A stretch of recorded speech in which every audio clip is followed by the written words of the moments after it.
The Roger Ebert Film Festival screens 12 films over a 5-day period, with the premiere Wednesday night of Guillermo del Toro's Crimson Peak. With campus bars not opening until 10 a.m. on Unofficial, expect log lines and lots of green. St. John's Catholic Newman Center had an estimated 4,000 people come inside last year and get their ashes, and this year they hope to double that. When these kids are growing up, there becomes less variability between their sizes and the age. For those of you not running this weekend, both Illinois baseball and softball will be home, facing off against Big Ten opponents. After-school programs offer many volunteer opportunities for the community, and one Champaign resident is using this time to get himself better prepared for his future career. Foil, saber, and épée. All 3 different weapons used for one sport, fencing. Fencing at the University of Illinois began in 1911 and ran as a varsity sport until 1993, when Title IX led the university to drop some men's teams. 10 years later, fencing was brought back to Champaign with the opening of the Point Fencing Club. Students Anthony Vennon and Joe Casson started this semester and have not missed a session. I've been telling everyone about it, how much fun it is, and how you get to do about it at the end and go against your friends. We didn't know what we were expecting walking up those stairs. It's like, what's going to be behind this door? But it's been good. Everyone that we see says hi. They're all friendly people, so it's been a good atmosphere, definitely.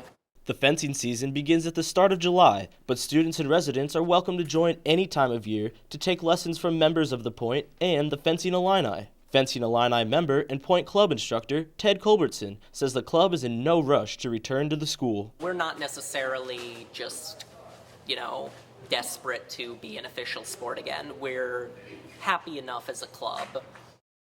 The Point is home to the new Fencing Illini, a club team where anyone can join no matter the skill level. Point instructor Blake Woolley says the Champaign-Urbana area is the real reason to start fencing. Probably the community, actually. It's just, you meet a lot of really cool people, and it's such a small kind of sport that, everyone in the Midwest, really, who's involved with refereeing, coaching, fencing. Fencing left the University of Illinois over 20 years ago, but there is still a place to fight with swords, at The Point. In Champaign, I'm Stephen Bardwell, UI 7 News. Need 3 old-style 16-ounce. At the University of Illinois, deliveries like this one are quite common, and with unofficial St. Patrick's Day approaching, delivery man Matt Bowman is doing only one thing. Delivering beer. Campus bars put in orders for the weekend up to 2 weeks in advance in anticipation for the large crowds. Bowman delivers to all campus bars in larger numbers than any other time of the year. About 400 to 500 cases. Today's 1,000 because of unofficial. With campus bars not opening until 10 a.m. on Unofficial, expect log lines and lots of green on Daniel Street. Thousands of participants are expected on campus for the festivities, causing Bowman to be safe rather than sorry with his deliveries.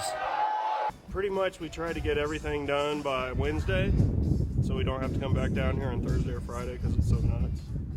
Bowman says sales increase up to 100% for the week, but unfortunately, this will not last long. Yeah, it goes back to normal. Pretty much next week we'll be dead. Even with the rising numbers of violations and alcohol sales over the years, Captain Matt Merrick of the Champaign Police Department says ending Unofficial will not be an easy task. People say, why don't we just shut it down? Well, how do you shut down something that's a non-sanctioned event by any organized group? As long as Unofficial St. Patrick's Day continues, expect the first week of March to be filled with beer. In Champaign, I'm Stephen Bardwell, UI 7 News. So B would be. Good. And then can you explain why? Henry Rothenberg has been tutoring students since he was a freshman in high school. Now, he volunteers his time once a week to work face-to-face with students who need help. I know in the classroom you're just kind of another face in the crowd, but that's what I like about tutoring is being able to get them more one-on-one and helping them individually. Rothenberg not only tutors for the benefit of his students, but also to prepare himself in becoming a teacher. When you're teaching something, you're learning it yourself. So I've been trying to implement that more in my studies, being able to explain the material I'm learning to other people. One of Rothenberg's students, Urbana-Champaign, says what she thinks of her tutor. Like open and like helpful and friendly. Friendly, that's what it is. He's really friendly.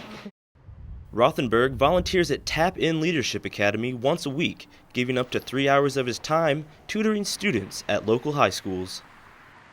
Tap In Leadership tutors students of all ages, and the academy has been a leader in volunteer opportunities in the Champaign-Urbana area. Lead-in director at Centennial High School, Mariana Martinez, says Rothenberg is everything she could ask for in a tutor. He works very well with like the kids, and like he seems like he has that drive that we need to see in volunteers.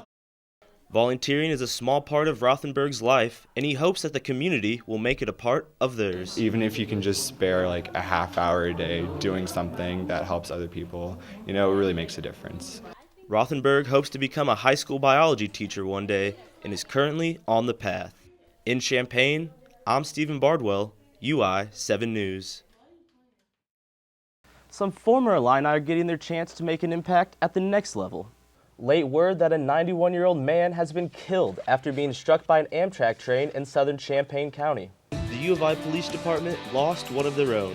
Find out how the four-legged canine played a large role in the department. A recent shooting in Michigan involving an Uber driver has sparked conversation about Uber safety. Champaign firefighters are going door-to-door in some neighborhoods this weekend in a large-scale fire prevention effort. Rivera was reinstated with the softball team earlier this month, filling in her role as starting shortstop for the past 14 games. Josh Whitman comes to Illinois with a strong resume. Whitman played tight end for the Illini from 1997 until 2000. There is one sport that you may not even know existed in the community, which takes you back to the time of the Three Musketeers. The Champaign County State's attorney says she's decided to file murder charges against a U of I student based on 3 allegations. The U of I's 22nd unofficial St. Patrick's Day is about a week away, and for Champaign Mayor Deb Finan, this will be her first unofficial as mayor. When we could gradually go into tackling and could show certain skills that players need in order to be better at the next level. The Illinois primary election is about 3 weeks away, and presidential candidate Bernie Sanders has become the first to open an office in Champaign. Spring is officially here, and so is the official start of Illini football. Starting Friday, the Illinois Fighting Illini will take to the practice field for the first time since missing out on a bowl game